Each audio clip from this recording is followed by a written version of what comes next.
ঈসা সাল্লামের আবাসস্থল এবং দাজ্জালের মৃত্যু ঘটবে এই ফিলিস্তিনে। কোথায়? এই শাম দেশে। এখানে ঈসা আলাইহিস সালাম অবস্থান করবে।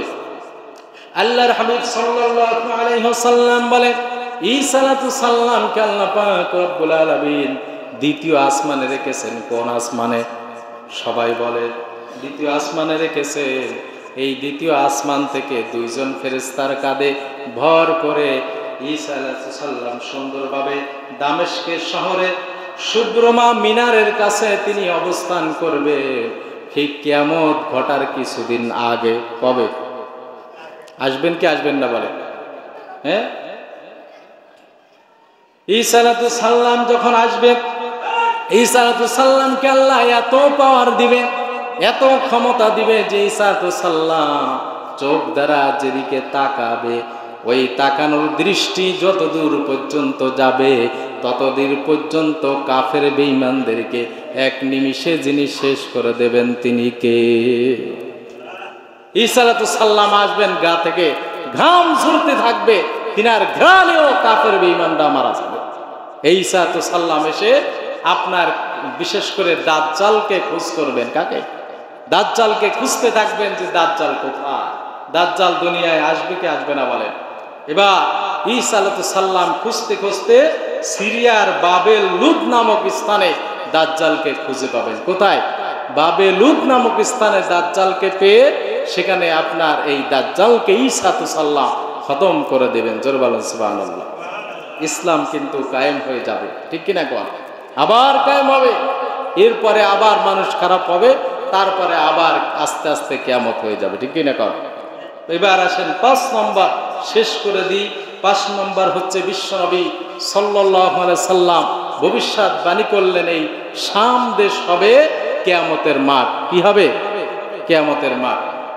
আল্লাহর নবী করিম সাল্লাল্লাহু আলাইহি সাল্লাম বললেন, ও সাহাবীরা শোনো, শাম দেশ অর্থাৎ এই মসজিদুল আকসা যেই জায়গায় দেখতে পাও এই জায়গা সহ এর আশেপাশের জায়গাগুলো হবে কিয়ামতের স্থান। সব মানুষগুলা এইখানে কিন্তু ওঠা লাগবে। বিশ্বনবী সাল্লাল্লাহু আলাইহি ওয়াসাল্লামকে মাইমুরা রাদিয়াল্লাহু তাআলা আনহু এই সাহাবী জিজ্ঞাসা করলেন, ইয়া রাসূলুল্লাহ, আমাদের কি করার আছে? আমরা কি আমল করতে পারি? কি হক আছে সেখানকার সম্পর্কে? বিশ্বনবী সাল্লাল্লাহু আলাইহি সাল্লাম বললেন, তোমরা ওই মসজিদুল আকসায় যাবা, সেখানে যাই 1 ওয়াক্ত নামাজ পড়বা, 1000 ওয়াক্ত নামাজ পড়া সব যিনি দিয়ে দেবেন তিনি কে? এই সাহাবী আবার বিশ্বনবীকে জিজ্ঞাসা করলেন, ইয়া রাসূলুল্লাহ, আমরা অনেক দূরে থাকি, যদি আমরা না যেতে পারি তাহলে কি করব? বাংলাদেশ থেকে এখন ফ্লাইট নেই, যাওয়া যায় না। যাওয়া যায়? যাওয়া যায় না। শুধু দোয়া করি, চেষ্টা করি যাওয়ার জন্য, কিন্তু যাইতে পারি না। মোনাজাতের ভিতরে চোখের পানি ছেড়ে দিই। আহারে সুন্দর সুন্দর ফিলিস্তিনের বাচ্চাগুলোর মুখটা যখন চোখের সামনে ভাসে কষ্ট লাগে কি লাগে। আমাদের বাচ্চারা আর কি সুন্দর, তাদের বাচ্চারা এত সুন্দর, ঠিক কিনা কোন? কোন কালো বাচ্চারাই তাদের ভিতরে সব ফেসটা এত সুন্দর, দেখলে মায়া লাগে। আমি কালকেও চিন্তা করলাম, আহারে যে সমস্ত সন্তানগুলার বাবা নাই মা নাই সব হত্যা করে ফেলেছে, যদি সুযোগ হতো ওই বাচ্চাগুলো আমাদেরকে দিত, আমরা নিতাম, ঠিক কিনা কোন? নিতাম কি নিতাম না? বিশ্বনবী সাল্লাল্লাহু আলাইহি সাল্লাম এজন্য সাহাবাদেরকে বললেন, শোনো, যদি মসজিদুল আকসায় তোমরা না যেতে পারো তাহলে এমন কি মসজিদুল আকসার জন্য যদি তোমরা পারো একটু তেল পর্যন্ত বাতি জ্বালার জন্য দিয়ে হলেও তোমরা অংশগ্রহণ করার জন্য চেষ্টা করো। বিশ্বনবী সাল্লাল্লাহু আলাইহি সাল্লাম বললেন, যদি এটাও করো তাহলে সেই সমপরিমাণ সব যিনি আমাদেরকে দেবেন তিনি কে? জোরে বলেন। এখন বলেন, ফিলিস্তিনের জন্য যদি আমাদের কাছে কেউ সাহায্যের হাত বাড়ায় আমরা দেব কি দেব না? হ্যাঁ, দেব কি দেব না? না মুট করে ধরে বসে থাকবেন? ফিলিস্তিনের জন্য যদি কেউ হাত বাড়ায়, আমার কাছে এখনো কেউ বলে নাই, যার কারণে আপনাদেরকে আমি বলতে পারতেছি না।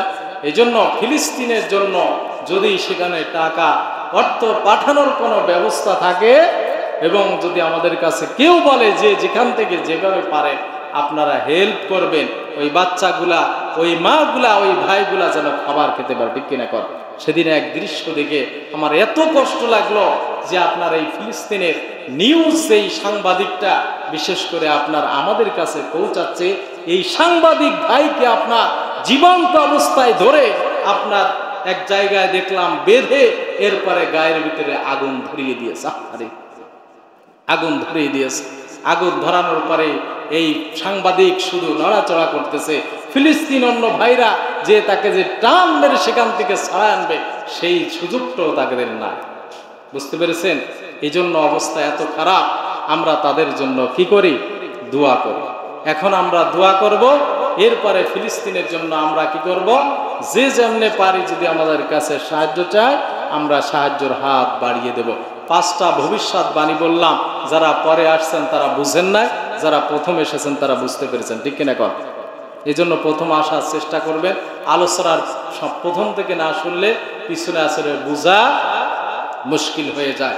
যাই হোক, সংক্ষিপ্ত পরিসরে আজকে ফিলিস্তিনের বিষয় যে আলোচনা করলাম, আর আমি সকলের কাছে বিশেষ করে যারা শহীদ হচ্ছে তাদের জন্য দোয়া চাই।